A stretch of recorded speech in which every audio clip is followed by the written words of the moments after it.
Everybody, this is Anthony Tuff from the Gamer Access, and welcome to the Game of the Year Awards 2015 overall top 10 list. Now this year, things are a little bit different. Not every staff member was pissed off at the list that we had, and we are pretty sure that we have pissed off a larger portion of the gaming public, because Fallout 4 is nowhere to be found anywhere on this list. Now before we get started, the honorable mention will go to Ori and the Blind Forest for its touching story and exceptional art and music.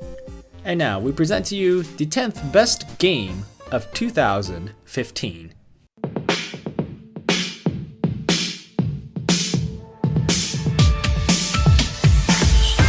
At number 10 we have Rocket League. Rocket League takes the basics of soccer and throws in hyper-fast rocket afterburner cars on a mega field with a huge soccer ball. The result is one of the best, most hyped multiplayer experiences of the entire year. The speed of the rocket cars makes this game feel very fast-paced, frantic, and even destructive, but still has the two most hyped up things about soccer: teamwork and scoring goals. Basically, Rocket League can be summed up in this one video clip. Wait. They jump into it this time. Oh, they... Oh! Yeah! Oh!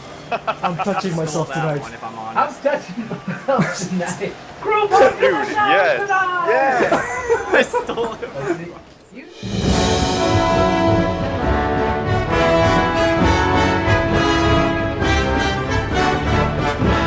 At number 9 is Monster Hunter 4 Ultimate. This is Monster Hunter. You hunt monsters, big monsters with big weapons in big spaces.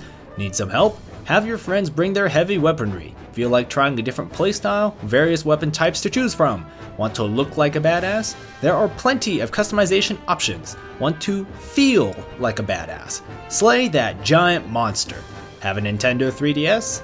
Have a friend teach you this game and reap the benefits.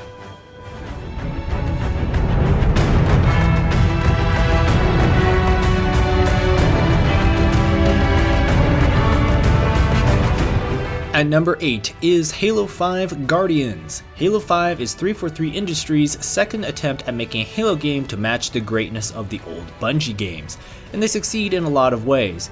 This is easily the best looking Halo game around. There are huge set pieces that aren't in any other Halo game, great co-op, and while not all of them are fully fleshed out, the campaign has some fantastic ideas on where to take Halo.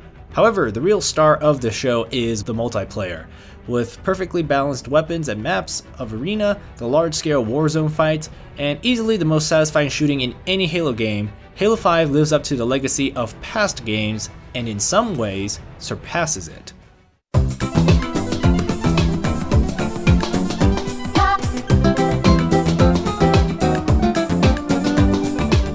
Super Mario Maker comes in at number 7. It is hard to do new and fresh things with a character that just had his 30th birthday this year. With Super Mario Maker, Nintendo found a way, by giving the fans the power to easily create almost anything they could think of in the engine of Super Mario Bros., Super Mario Bros. 3, Super Mario World, or New Super Mario Bros. The tools are easily the best creation tools in any game ever, largely thanks to the Wii U's touchscreen and clever controls. The awesome ideas since launch have been endless, from recreations of original Zelda dungeons to weird music levels, and then just the levels from hell that could be considered cruel and unusual. Super Mario Maker is a gift that keeps on giving.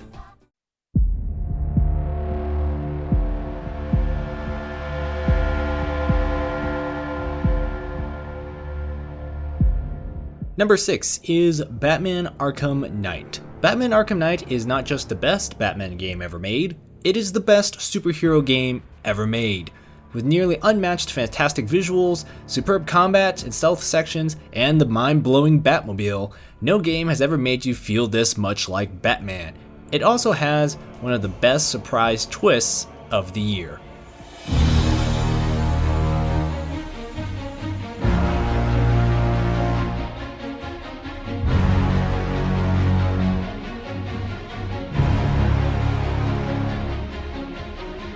At number 5 is Heroes of the Storm.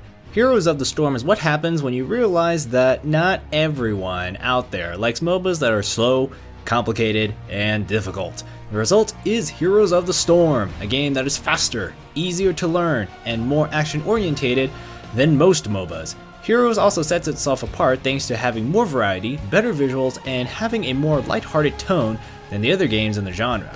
With other members of our staff playing this game weekly and sometimes nightly, Heroes of the Storm is a game that is highly compelling to return to.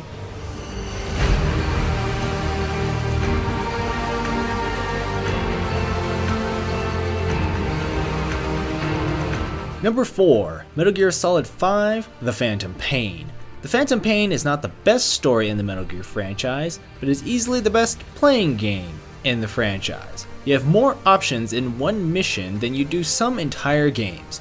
Do you want to take the stealth route with tranquilizer guns with DDoS scouting the area, or do you send in the chopper and go gun down the whole camp?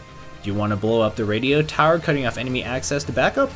Or would you rather do a combo of shooting and stealth, playing it by whatever is best for the situation?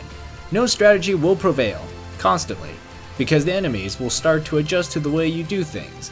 When you are not infiltrating places, you have Mother Base, where you build your army and research and develop weapons, armor, and security. Metal Gear Solid 5 is filled with varied interconnecting systems to make sure you are constantly progressing and having to apply different tactics to different scenarios.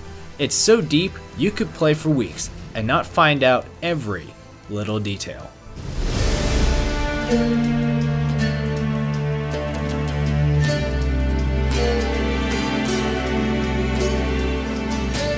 At number 3 is The Witcher 3: Wild Hunt. On paper, The Witcher 3 has all the standard equipment a game of its type would have, but the way the game does it is near tops for the genre. You have a large open world that is outright beautiful and filled with functional human beings and stunning communities. You have a large load of side quests, with enough significant plot lines that feel like the world moves around the player. You make many decisions that are not always a clear right or wrong. You have relatively simple RPG action combat that needs to be adapted to enemies to survive. You have an adventure of a story where side quests will aid you in the coming battles. What we have is The Witcher 3, a Western role-playing game, one of the best Western role-playing games.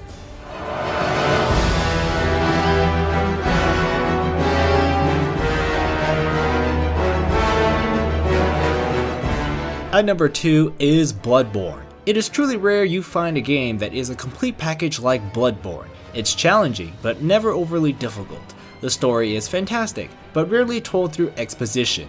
It is all told through the world itself, such as text on items, gameplay mechanics, and side quests that fully flesh out the world. It may just be the only game to do Lovecraftian horror correctly.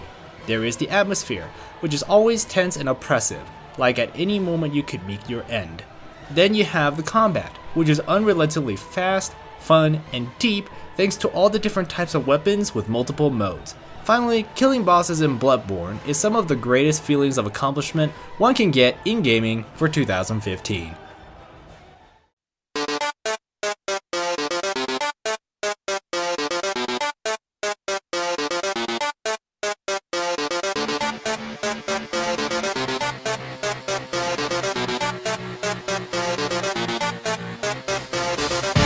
The Gamer Access Game of the Year for 2015 is Undertale. Undertale snuck up and surprised just about every gamer in the community this year, coming from one individual with a message and a story to tell. Heavily influenced by Earthbound, this game brings you into an undergrad community full of quirky, hilarious, and lively characters with tons of personality.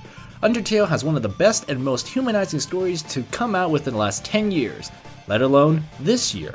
There are so many moving, poignant, and hilarious moments that by the end of the game will leave an incredible and lasting impact. Every single action in the game will influence your outcome.